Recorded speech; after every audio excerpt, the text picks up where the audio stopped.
Now, back on a story that earlier in the days had raised many of our hopes and hearts. The news we had heard is that 5 firefighters who had been lost since Tuesday had been located in an SUV buried beneath the rubble of what remained of one of the World Trade Center towers. Now we are told that story was not true. CNN's Martin Savage rejoins us now from New York with the latest on the story. Marty, I don't understand. How could this story be so far off course?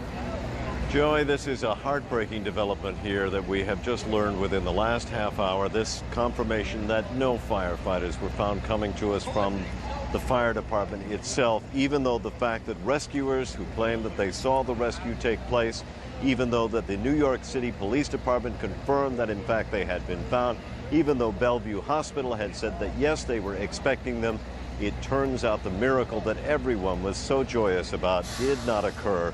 Authorities say the way the confusion came about on the site was the fact that there are so many rescue workers and so many firefighters working in the area trying to find survivors that several of them fell down a steep pile of debris and actually fell underground.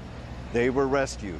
When they were rescued, apparently by all the other rescuers that were out there, it was misinterpreted as this dramatic saving of 5 firefighters. It is an absolutely heart-aching development that it is not the case. Authorities simply say there was no miracle. And there's other disturbing news coming to light now.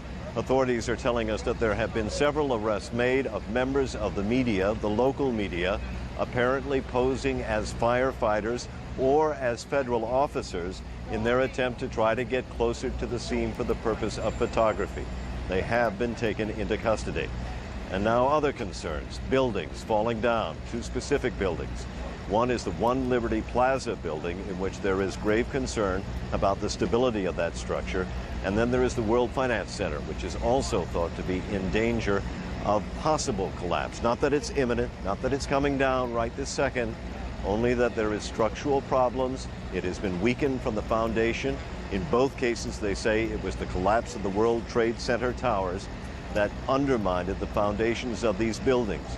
They may look sound from the outside, they may even in some cases be new, but that does not mean that they are not a legitimate threat to those that are trying to work down below with this tremendous danger that is overhead.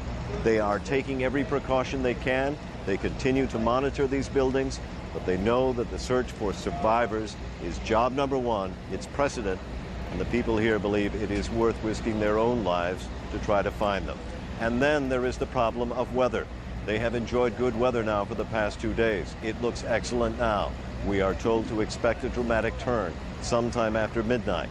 One of the things that they have anxiously been working on here is trying to get all the massive amounts of equipment and supplies under some sort of cover. Heavy rains are expected and perhaps even high winds. None of that is good news for the rescuers on a day that is ending with a very bitter note. Joey? Marty, talk to me about this. You said that there have been